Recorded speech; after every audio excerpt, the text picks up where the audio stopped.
Hello friends, ಎಲ್ಲರಿಗೂ ನಮಸ್ಕಾರ. ಕವಿತಾ ಕಿರಣ ಲೋಕಕ್ಕೆ ನಿಮ್ಮೆಲ್ಲರಿಗೂ ಮತ್ತೊಮ್ಮೆ ಸ್ವಾಗತ. ಮಂತ್ರಾಲಯದ ಗುರು ರಾಘವೇಂದ್ರ ಸ್ವಾಮಿಗಳ 353ನೇ ಆರಾಧನಾ ಮಹೋತ್ಸವ 2024ರಲ್ಲಿ ನಡೆಯುತ್ತಿದೆ ಸ್ನೇಹಿತರೆ.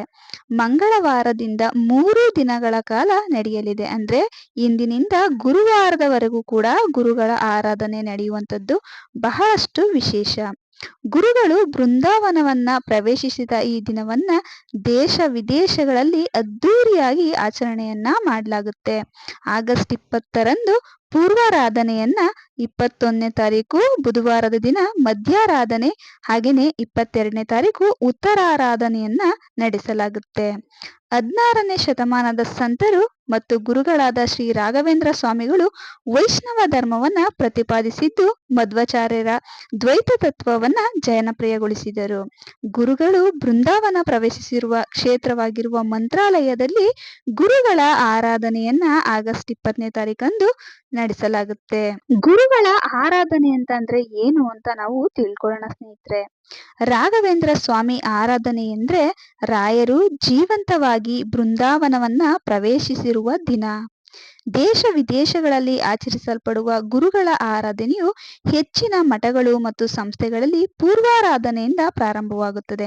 ಇದನ್ನ ವಾರ್ಷಿಕವಾಗಿ ಶ್ರಾವಣ ಮಾಸದ ಕೃಷ್ಣ ಪಕ್ಷದ ದ್ವಿತೀಯ ದಿನದಂದು, ಅಂದ್ರೆ ಶ್ರಾವಣ ಮಾಸದಲ್ಲಿ ಚಂದ್ರನ ಕ್ಷೀಣಿಸುತ್ತಿರುವ 2ನೇ ದಿನದಂದು ಆಚರಿಸಲಾಗುತ್ತದೆ.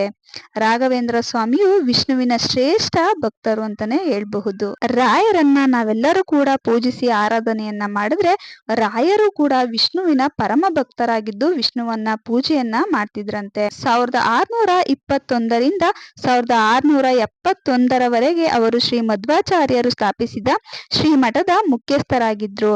ತಮ್ಮ ಜೀವನದಲ್ಲಿ ಹಲವಾರು ಪವಾಡಗಳನ್ನ ನಡೆಸಿರುವ ಅವರು ಮಧ್ವಾಚಾರ್ಯರ ಬೋಧನೆಗಳ ಮೇಲೆ ಹಲವಾರು ಭಜನೆ ಮತ್ತು ವಾಕ್ಯಗಳನ್ನ ರಚಿಸಿದ್ದಾರೆ.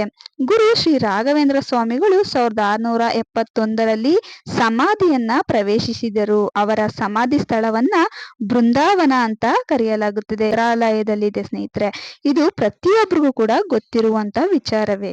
ರಾಘವೇಂದ್ರ ಎಂಬ ಹೆಸರಿನ ಅರ್ಥ ನಿಮಗೆ ಗೊತ್ತಿದೆಯಾ ಸ್ನೇಹಿತರೆ? ರಾಘವೇಂದ್ರ ಎನ್ನುವುದು ಭಗವಾನ್ ರಾಮನ ಹೆಸರು. ಇದರ ಅರ್ಥ ಪಾಪಗಳನ್ನ ನಾಶಪಡಿಸುವ ಮತ್ತು ಬಯಸಿದ ವಸ್ತುಗಳನ್ನ ಕೊಡುವವನು ಎಂಬುದಾಗಿ ಅರ್ಥವನ್ನ ತಿಳಿಸುತ್ತೆ. ಹಾಗಾಗಿ ರಾಘವೇಂದ್ರ ಸ್ವಾಮಿಗಳನ್ನ ಪ್ರತಿಯೊಬ್ಬರು ಕೂಡ ಪೂಜೆಯನ್ನ ಮಾಡಿ ಆರಾಧಿಸುವಂಥದ್ದು ಬಹಳನೇ ವಿಶೇಷ. ಇನ್ನು ರಾಘವೇಂದ್ರ ಸ್ವಾಮಿಗಳು 1671ರ ಶ್ರಾವಣ ಮಾಸದ ಕೃಷ್ಣ ಪಕ್ಷದ ದ್ವಿತೀಯ ದಿನದಂದು ಜೀವಂತ ಸಮಾಧಿ ಸೇರಿರುತ್ತಾರೆ. ಆ ಒಂದು ಕಾರಣದಿಂದ ಪ್ರತಿ ವರ್ಷವೂ ಕೂಡ ಈ ದಿನದಂದು ರಾಯರ ಆರಾಧನಾ ಮಹೋತ್ಸವನ್ನ ಆಚರಣೆಯನ್ನ ಮಾಡಲಾಗುತ್ತೆ.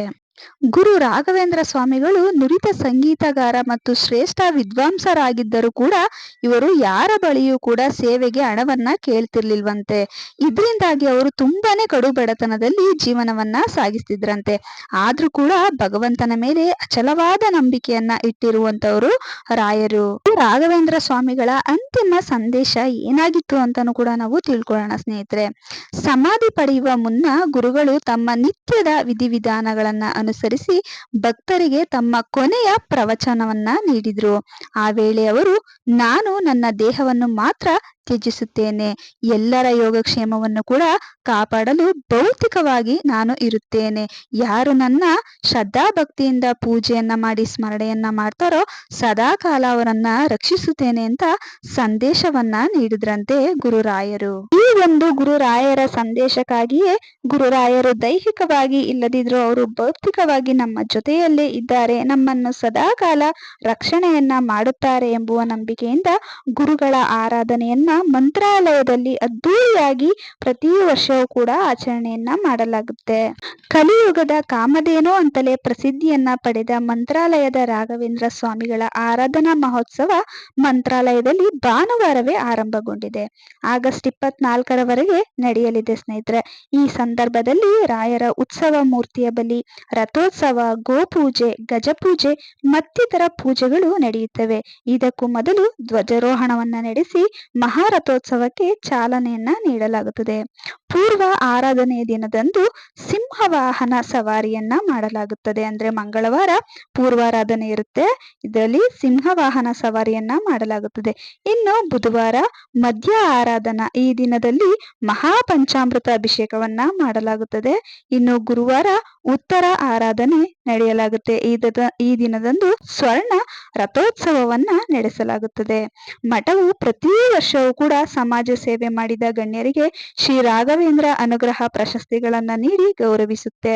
ಈ ಸಂದರ್ಭದಲ್ಲಿ ಧಾರ್ಮಿಕ ವಿಧಿವಿಧಾನಗಳೊಂದಿಗೆ ವಿವಿಧ ಸಾಂಸ್ಕೃತಿಕ ಪ್ರದರ್ಶನಗಳನ್ನು ಕೂಡ ಮಂತ್ರಾಲಯದಲ್ಲಿ ನಡೆಸಲಾಗುತ್ತೆ. ಸ್ನೇಹಿತರೆ, ರಾಘವೇಂದ್ರ ಸ್ವಾಮಿಯ ಬೃಂದಾವನಕ್ಕೆ ಪ್ರತಿ ವರ್ಷವೂ ಕೂಡ ತಿರುಮಲ ತಿರುಪತಿ ದೇವಸ್ಥಾನದ ವತಿಯಿಂದ ಅಧಿಕಾರಿಗಳು ಅರ್ಪಿಸುವ ಭಗವಾನ್ ವೆಂಕಟೇಶ್ವರ ಸ್ವಾಮಿಯ ಶೇಷ ವಸ್ತ್ರವನ್ನ ಅರ್ಪಿಸುವುದು ವಾಡಿಕೆಯಾಗಿದೆ. ತಿರುಪತಿ ಬಾಲಾಜಿ ದೇವಸ್ಥಾನದಿಂದ ಅಧಿಕಾರಿಗಳು ಮತ್ತು ಅರ್ಚಕರ ತಂಡ ತಂದಂತಹ ಶೇಷ ವಸ್ತ್ರವನ್ನ ಮಠದ ಮುಖ್ಯಸ್ಥರು ಬೃಂದಾವನಕ್ಕೆ ಸ್ವೀಕರಿಸಿ ವಿಶೇಷ ಪಂಚಾಮೃತ ಅಭಿಷೇಕವನ್ನ ಮಾಡುತ್ತಾರೆ. ಈ ಒಂದು ರಾಯರ ಆರಾಧನೆಯಲ್ಲಿ ಇದು ಬಹಳನೇ ಮುಖ್ಯವಾದ ಒಂದು ಸಂಗತಿ ಅಂತಾನೆ ಹೇಳ್ಬೋದು ಸ್ನೇಹಿತರೆ. ಇಷ್ಟೆಲ್ಲಾ ಕಾರಣಗಳಿಂದಾಗಿ ಗುರು ರಾಯರ ಆರಾಧನೆಯನ್ನ ಪ್ರತಿ ವರ್ಷವೂ ಕೂಡ ನಾವು ಮಾಡ್ತಾ ಬಂದಿದ್ದೇವೆ. ಹೀಗೆ ನಾವು ಮನೆಯಲ್ಲಿ ಗುರು ರಾಯರ ಆರಾಧನೆಯನ್ನ ಸರಳವಾಗಿ ಮಾಡೋದ್ರಿಂದ, ಜೊತೆಗೆ ನಮ್ಮ ಇಷ್ಟಾರ್ಥ ಸಿದ್ಧಿಗಾಗಿ ಮನೆಯಲ್ಲಿ ರಾಯರಿಗೆ ಮುಡಿಪು ಕಟ್ಟೋದ್ರಿಂದ ನಮ್ಮೆಲ್ಲಾ ಕಷ್ಟ ಕಾರ್ಪಣ್ಯಗಳೆದು ಕಳೆದು ನಮ್ಮ ಜೀವನದಲ್ಲಿ ಸುಖ ಸಮೃದ್ಧಿಯನ್ನ ರಾಯರು ಅನುಗ್ರಹಿಸುತ್ತಾರೆ ಅಂತ ನಾವು ರಾಯರ ಆರಾಧನೆಯನ್ನ ಮಾಡಬೇಕು. ರಾಯರ ಆರಾಧನೆಯನ್ನ ನಾವು ಮನೆಯಲ್ಲಿ ಯಾವ ರೀತಿ ಸರಳವಾಗಿ ಆಚರಣೆಯನ್ನ ಮಾಡಬೇಕು, ಯಾವ ಸಮಯದಲ್ಲಿ ನಾವು ರಾಯರ ಆರಾಧನೆ ಪೂಜೆಯನ್ನ ಮನೆಯಲ್ಲಿ ಮಾಡಬೇಕು, ಹಾಗೆಯೇ ರಾಯರಿಗೆ ಮುಡಿಪನ್ನ ಕಟ್ಟುವುದು ಹೇಗೆ ಅಂತ ನಾನು ಸಂಪೂರ್ಣ ಮಾಹಿತಿನ ನಿಮ್ಗೆ ಇಂದಿನ ವಿಡಿಯೋಗಳಲ್ಲೇ ತಿಳಿಸ್ಕೊಟ್ಟಿದ್ದೀನಿ ಸ್ನೇಹಿತರೆ.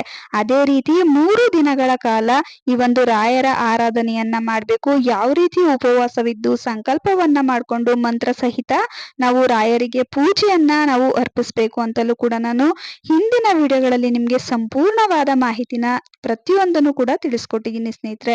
ಇನ್ನು ಯಾರೆಲ್ಲ ಆ ವಿಡಿಯೋ ನೋಡಿಲ್ಲ ಅಂದ್ರೆ ದಯವಿಟ್ಟು ಹೋಗಿ ಆ ವಿಡಿಯೋನ ನೋಡಿರಲ್ವಾ ಸ್ನೇಹಿತರೆ. ಇಂದಿನಿಂದ 3 ದಿನಗಳ ಕಾಲ ಗುರು ರಾಯರ ಆರಾಧನೆಯನ್ನ ಯಾವ ರೀತಿ ಮಾಡಲಾಗುತ್ತದೆ, ಈ ಒಂದು ರಾಯರ ಆರಾಧನೆಗೆ ಯಾಕಿಷ್ಟು ಮಹತ್ವವನ್ನ ನಾವು ಕೊಡ್ತೀವಿ, ರಾಯರ ಪವಾಡವಾದ್ರೂ ಏನು, ಅವರ ಜೀವನ ಶೈಲಿ ಹೇಗಿತ್ತು, ಅವರು ಕೊನೆಯದಾಗಿ ನಮ್ಗೆಲ್ಲ ನೀಡಿದಂತ ಸಂದೇಶವಾದ್ರೂ ಏನು ಎಂಬುದರ ಒಂದು ಸಂಪೂರ್ಣ ಮಾಹಿತಿನ ನಿಮ್ಗೆ ತಿಳಿಸ್ಕೊಟ್ಟಿದ್ದೀನಿ ಸ್ನೇಹಿತರೆ. ಇವತ್ತಿನ ಈ ಚಿಕ್ಕ ಮಾಹಿತಿ ನಿಮ್ಗೆಲ್ಲ ಇಷ್ಟ ಆಗಿದ್ರೆ, ಯಾರೆಲ್ಲ ನಮ್ಮ ಚಾನಲ್ನ ಫಸ್ಟ್ ಟೈಮ್ ನೋಡ್ತಿದ್ದೀರೋ ಪ್ಲೀಸ್ ರಿಕ್ವೆಸ್ಟ್ ಮಾಡ್ತಿದ್ದೀನಿ, ನಮ್ಮ ಚಾನಲ್ನ ಸಬ್ಸ್ಕ್ರೈಬ್ ಮಾಡ್ಕೊಂಡು ನೋಡಿ. ಈ ವಿಡಿಯೋ ಇಷ್ಟ ಆದ್ರೆ ಒಂದು ಲೈಕ್ ಕೊಡೋದನ್ನ ಮರಿಬೇಡಿ ಸ್ನೇಹಿತರೆ. ಹಾಗೆಯೇ ಒಂದು 4 ಜನಕ್ಕಾದ್ರೂ ಸರಿ ಈ ವಿಡಿಯೋನ ಶೇರ್ ಮಾಡಿ. ಪ್ರತಿಯೊಬ್ರು ಕೂಡ ರಾಯರ ಆರಾಧನೆಯನ್ನ, ರಾಯರ ಮಹೋತ್ಸವವನ್ನ ಯಾಕೆ ಮಾಡ್ತಾರೆ ಅನ್ನೋ ಒಂದು ಉಪಯುಕ್ತ ಮಾಹಿತಿನ ಪ್ರತಿಯೊಬ್ರು ಕೂಡ ತಿಳ್ಕೊಬೇಕು.